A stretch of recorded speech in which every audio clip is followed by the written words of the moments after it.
kan da bore ne bongu se banda masu kallon da sauraron mu barkanmu da yau.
Le Niger, à l'instar de la communauté internationale, célèbre ce jour 13 février la journée mondiale de la radio. À suivre dans ce journal une série de reportages consacrés à cet effet. Les militants membres des partis MNSD Nassara, Lumana Africa et CDS Rama de la commune rurale de Chadokori ont organisé un meeting de soutien au président de la République. Détail dans un instant. Mesdames, Messieurs, bonsoir et merci d'être avec nous pour cette grande édition d'information sur Dunia TV. Nous venons donc de l'apprendre à l'instant. Nos trois confrères de la radio Amfani, interpellés depuis hier soir dans les locaux de la police judiciaire de Niamey, viennent d'être remis en liberté. Ces derniers devraient s'expliquer sur une interview qu'ils auraient accordée à un acteur syndical de la place qui aurait tenu à son tour des propos déplacés à l'endroit du chef de l'État. Nous y reviendrons plus en détail dans nos prochaines éditions, bien évidemment. Le Niger, je le disais à l'instar de la communauté internationale, célèbre ce jour 13 février la journée internationale de la radio. Je vous propose à ce sujet de suivre ce reportage consacré à l'importance de la radio. Il est signé Ima Seibou. La radiodiffusion est un outil de transmission des informations à l'endroit du public sur ce qui se passe à travers le monde. Conscient de cette tâche noble de la radio, une journée mondiale lui a été dédiée, journée célébrée chaque 13 février. Pour savoir plus sur la radio, nous nous sommes intéressés à certaines personnes expérimentées dans le domaine, notamment Hima Adamou, qui nous relate ses premiers pas dans ce métier avant de se pencher sur la différence qui existe entre la pratique de la radio d'antan et celle d'aujourd'hui. Moi, je ne suis pas arrivé à la radio. C'est la radio qui est arrivée me trouver dans mon bureau. Dans mon bureau, en ce sens que j'étais commis expéditionnaire, secrétaire particulier, chef de la subdivision centrale de Niamey. Là où on a installé la première radiodiffusion du Niger. J'étais là-bas, c'était mon bureau qui a été choisi pour abriter Radio Niger. Vous, à présent, vous êtes gâtés. J'ai dit gâtés parce que vous avez suffisamment de matériel sophistiqué. Nous, en tout, pour tout, on n'avait qu'un seul magnétophone de reportage qu'on appelle Sareg. Le Sareg fait 25 kilos. Tu prends ça sur ta tête. Il n'y avait pas de véhicule, il n'y avait que 2 chevaux à la radio. Tu prends les 25 kilos là sur ta tête, tu vois, tu branches ça dans les services où tu fais le reportage. Tu enregistres et c'est ça que tu ramènes pour faire la diffusion. Aujourd'hui, vous avez des petits appareils que vous déposez sur les tables des ministres et autres là pour les interviews. Monsieur le ministre, hein? C'est la facilité maintenant. Se prononçant toujours sur cette journée mondiale de la radio, certains professionnels en la matière citent l'utilité de la radio. Le médium par excellence pour ceux qui ne savent pas lire ni écrire, chacun s'exprime dans la langue dans laquelle il peut se faire mieux comprendre et comprendre les autres. À travers la radio, de manière plus posée, on peut concevoir des programmes de sensibilisation, des programmes d'information, d'utilité publique. Comme je dis, toucher tout le monde, quoi, et parler à tout le monde dans le langage, dans la langue que tout le monde connaît. Pour certains journalistes, cette journée est la preuve que la radio est d'une importance capitale aux yeux du monde, même s'ils la célèbrent dans le regret. La radio, c'est une voie de communication. La radio, c'est les médias. C'est à travers la radio qu'il y a des échanges. C'est à travers la radio que la population écoute les informations. C'est à travers la radio. La radio, c'est la consommation immédiate. La radio, faut-il le souligner, est un moyen de communication très efficace et touchant. Un nombre assez important d'auditeurs qui avaient fait ses preuves et qui continuent son bon nombre de chemins. Malgré l'émergence des nouvelles technologies de l'information et de la communication, la radio a su résister. Elle continue encore à être le moyen de communication le plus utilisé de par le monde. Selon une étude de l'UNESCO, seuls 1,3 milliard de personnes au monde n'auraient pas accès à la radio. Le 13 février de chaque année est donc célébrée la journée mondiale de la radio initiée par l'Organisation des Nations Unies pour la science, l'éducation et la culture UNESCO. La célébration de la journée mondiale de la radio a comme objectif de rappeler à l'opinion la contribution de celle-ci au développement de l'humanité. Sur le fondement de cette journée, écoutons ce commentaire signé Idi Maman Siraji.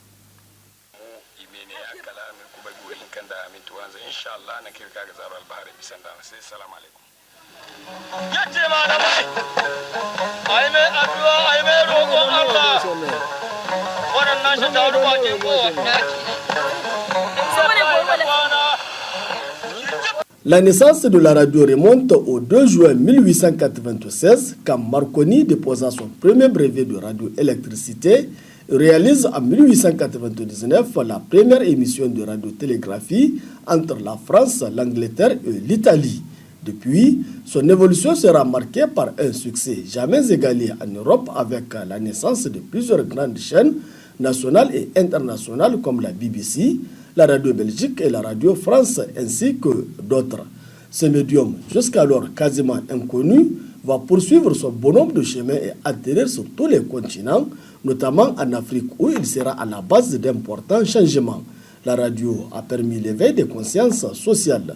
C'est pourquoi les acteurs du développement ont senti la nécessité de s'appuyer sur elle pour l'éveil des consciences en milieu rural, ce qui conduit à la fin des années 1990 et au début des années 2000 à l'émergence d'un type de radio. Il s'agit de la radio communautaire. La radio communautaire au Niger a vu le jour à Bankilare. Depuis, d'autres radios communautaires ont vu le jour. Elles sont actuellement plus de 200 au Niger à contribuer au développement de nos communautés. La radio communautaire est un instrument puissant qui permet l'enrichissement et la prise de pouvoir d'individus des communautés afin que ceux-ci puissent à leur tour déterminer et cultiver leur avenir. C'est l'un des moyens par lesquels tout le monde participe au développement de la communauté. Pourquoi une journée mondiale de la radio? C'est en effet la conférence générale de l'UNESCO lors de sa 36e session qui a proclamé le 13 février, jour de la création de la radio des Nations Unies, comme journée mondiale de la radio. Les objectifs visés à travers la célébration de la journée mondiale de la radio sont sensibiliser le grand public et les médias à la valeur de la radio, encourager les décideurs à développer l'accès à l'information par le biais de la radio et renforcer la mise en réseau et la coopération internationale entre radiodiffuseurs. La radio est un moyen de communication à faible coût, particulièrement adapté pour toucher les communautés isolées et les personnes vulnérables comme les analphabètes, les personnes en situation de handicap, les femmes, les jeunes, bref, les pauvres, et qui donne à tous, quel que soit les niveaux d'instruction, la possibilité de participer au débat public. Une autre radio à découvrir, celle de Dolbel, dans le département de Terra. Nous sommes là à Tilaberi. Et une radio donc créée par la communauté avec l'appui des partenaires en vue de désenclaver la zone, mais qui n'est pas exempte de problèmes, comme nous le dira tout de suite notre reporter, Maria Massoumana.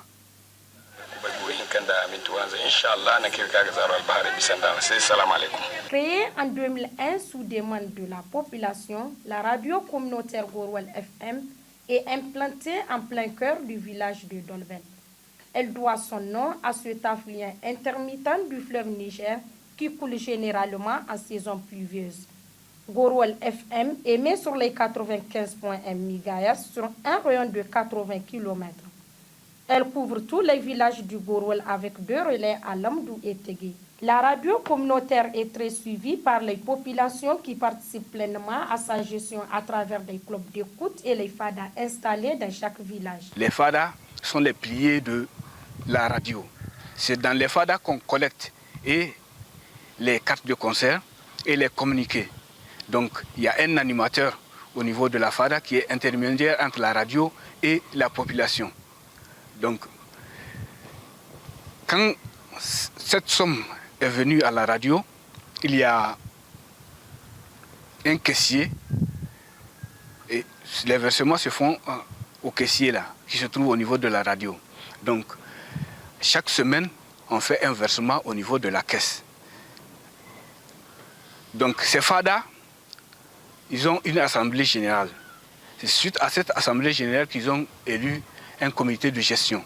Donc ce comité de gestion, à chaque fin de mois, vient faire le bilan du mois. Donc à ce bilan du mois, on fait les recettes et les dépenses et on fait le virement au niveau du caissier interne à la caisse de la radio. Les reçus sont gérés par la population parce que la population a un comité de gestion qu'ils ont élu à l'Assemblée générale.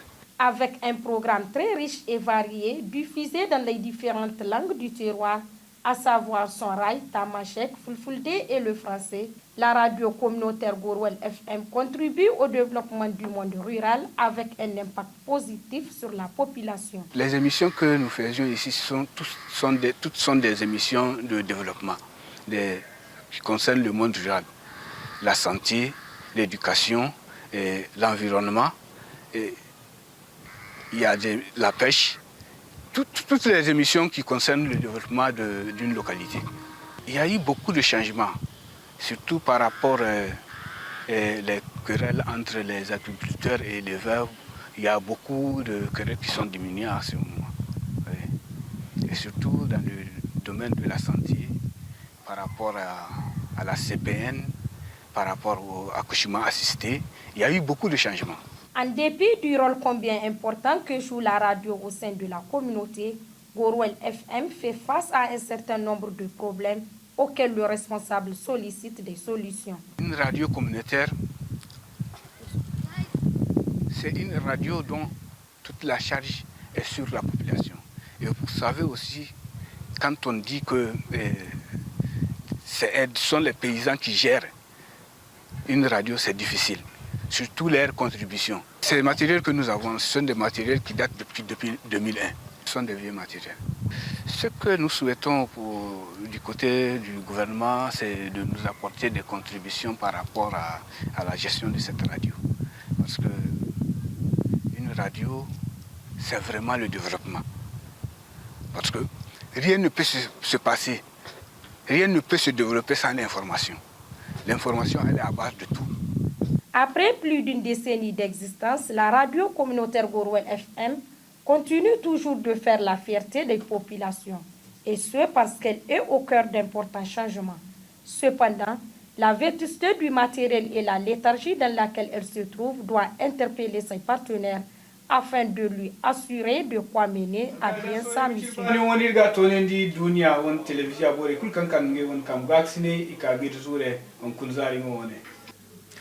À l'occasion justement de la célébration de la journée mondiale de la radio, le groupe Dunia vous propose un zoom sur la radio communautaire Ronkondum de Doumega. C'est dans la région de Dosso, une radio créée en 2000 et qui contribue au développement de la commune malgré, vous allez le voir, l'état de léthargie dans lequel elle se trouve. Créée au début des années 2000, la radio communautaire Runkundum de Doumega fait partie de toute première radio communautaire du Niger. Elle couvre, selon son directeur, un rayon de près de 50 km et arrose tous les villages environnants de la commune rurale de Doumega. La radio Runkundum fait la fierté des habitants de Doumega qui se l'ont appropriée tant elle diffuse des programmes axés essentiellement sur le développement de la communauté. Malheureusement, aujourd'hui, cette radio n'est que l'ombre d'elle-même. Les rayons, on a à peu près 45 km, 30 km, compte tenu de la baisse des émetteurs. Le matin, on démarre à 8h, 10h. Et de 13h à 15h30. Et le soir aussi, c'est de 18h à 21h. On diffuse la voix de l'Otibélé, et on diffuse RFI, on diffuse Voix du Sahel. Et ensuite, nous-mêmes, on fait nos activités comme chronique rurale et sanitaire, et avec des débats aussi. On a des émissions éducatives, justement. Oui. Et puisqu'on fait des, comme je vous ai dit, on fait des débats sur l'escolarisation des jeunes filles à l'école. Comme vous voyez vous-même, les matériels vraiment sont très faibles. Vraiment, et on lance des appels vraiment pour qu'on nous change au moins des matériels. Et les autorités ont ensuite dépensé à nous, puisque les radios communautaires sont abandonnées. De tous les masses médias, la radio communautaire est incontestablement le meilleur outil de développement. C'est d'ailleurs peut-être ce qui explique leur multiplication au Niger. Plus de 200 radios communautaires. Mais si c'est pour se retrouver dans la même situation que la radio Runkundum, est-ce que celles-ci peuvent être réellement efficaces? Les dispositions donc sont à prendre. Merci Idi Maman Siraji. Cérémonie de clôture cet après-midi à Africa Hall des travaux d'un atelier dit de sensibilisation des radios communautaires en matière de lutte contre la traite des personnes. Un atelier qui a pour objectif d'aider à la mise en œuvre de la loi contre la traite des personnes et promouvoir la protection des victimes. Plusieurs recommandations ont notamment sanctionné la fin des travaux. Nous y reviendrons dans nos prochaines éditions. Et puis de la politique à présent, les militants membres des partis MNSD Nassara, Lumana Africa et CDS Rama de la commune rurale de Chadokori dans le département de Guidan-Rumji ont organisé hier un meeting en vue d'exprimer leur reconnaissance au président de la République, chef de l'État. Le compte-rendu de Aoussi Abdraman. C'est un espace noir de monde qui a accueilli le ministre des Postes, des Télécommunications et de l'économie numérique dans le village de Karoussa, situé dans le département de Guidan-Rumji.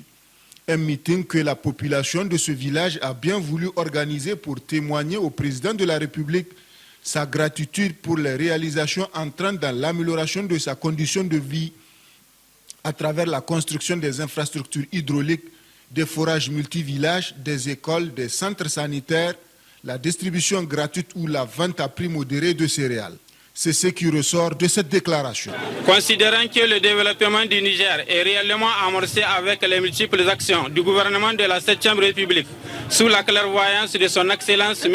Issoufou Mahamadou, président de la République, chef de l'État, considérant le dynamisme et la résistance aux différents soubresauts démontrés par le parti PNDS Tareya sous la conduite éclairée de son Excellence M. Issoufou Mahamadou, considérant le désir clairement affiché par l'écrasante majorité de la population nigérienne à travers la représentation nationale pour la paix, la stabilité politique et le développement de notre pays, considérant les multiples actions du développement, notamment les routes, les classes, les bandes pare-feu, les barrages et seuils d'épandage, surtout la route d'Argué-Sabomache. Nous, leaders et militants des partis suivants, CDS Rahama, Modan FA Lumana, MNSD Nassara, Sinsia, réunis autour de Sadi Oumarou, vice-maire de la commune de Chadokori, décidons de quitter nos formations politiques respectives et réaffirmons notre totale adhésion au parti PNDS Tareya, fait à Karoussa le 12 février 2014. Plusieurs responsables, militants et personnalités ont intervenu en langue nationale pour remercier la population pour l'accueil avant de l'exhorter à contribuer dans les œuvres de développement entreprises par l'État. Les multiples actions engagées par le ministre des Postes, des Télécommunications et de l'économie numérique dans la région de Maradi depuis sa nomination dont entre autres la construction de mosquées, dons de moulins à grains, la construction de forages hydroélectriques, l'assistance aux malades et aux orphelins et aux personnes démunies et surtout les visites régulières dans la région ont eu pour conséquence l'adhésion des populations de 43 villages de la région de Maradi au parti PNDS Tareya. En marge de ce meeting, la délégation ministérielle s'est rendue chez le chef de canton de Chadakori à Barajika, où les deux personnalités se sont entretenues sur les questions relatives au développement socio-économique de la région en particulier et celle du Niger en général.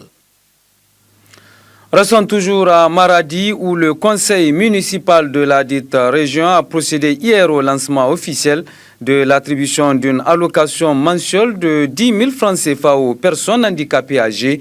Et cette aide sociale qui concerne 100 personnes vise à lutter contre la mendicité et la pauvreté de manière générale chez cette couche sociale vulnérable. Alzuma Seyni Soumaïla. Les personnes en situation de handicap de la ville de Maradi, en l'occurrence les personnes handicapées âgées, sont au cœur de cette cérémonie qui consacre le lancement officiel de l'attribution de l'allocation mensuelle aux personnes handicapées âgées de 55 ans pour les femmes et 60 ans pour les hommes, initiés par le conseil municipal de Maradi. Le conseil municipal, dans sa politique de construire une ville sociale, après deux délibérations, un chien et un fonds de développement et de solidarité locale et la fête communale annuelle des personnes handicapées, a également, par délibération numéro 16 du juin 2013, ainsi une allocation sociale de solidarité aux personnes âgées handicapées. Ainsi donc, toutes les personnes concernées recevront, Inch'Allah, cette allocation mensuelle jusqu'à la fin de leur vie. Ces activités, si modestes soient-elles, sont initiées pour arriver à une meilleure prise en charge de cette frange de la population et aussi pour promouvoir le développement social dans la ville de Maradi. Mieux tenir notre engagement pris ici même à Maradi devant le chef de l'État, son Excellence Issou Mahamadou, à l'occasion des journées de communes tenues ici même à Maradi, celui de faire de notre ville, notre capitale, la région, la capitale de son programme, c'est-à-dire la capitale de la Renaissance. Une aide sociale qualifiée d'exceptionnelle et de rêve devenue réalité par les mouvements associatifs des personnes handicapées du Niger. L'annonce de cette action, première du genre au Niger, et peut-être même en Afrique de l'Ouest, paraissait comme un rêve pour les potentiels bénéficiaires et un espoir pour nous en tant que leader du mouvement associatif des personnes handicapées.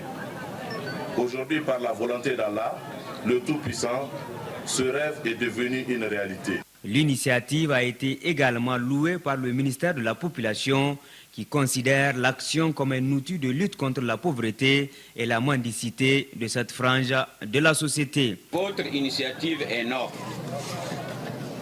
et elle s'inscrit dans la Déclaration universelle des droits de l'homme et la Convention relative aux droits de l'enfant. Enfin, cette initiative, Monsieur le Président, constitue un des outils par excellence de la réduction de la pauvreté, condition sine qua non du développement humain durable, de la croissance économique, de la démocratie et de la sécurité. Au cours de cette cérémonie, une contribution du ministère en natte et couverture a été également donnée aux bénéficiaires. Après cette cérémonie officielle, la délégation s'est transportée au domicile d'une vieille femme âgée de plus de 100 ans, également retenue pour l'allocation mensuelle. Délégation qui s'est par la suite rendue dans un atelier de tissage de chaises tenues par des personnes handicapées.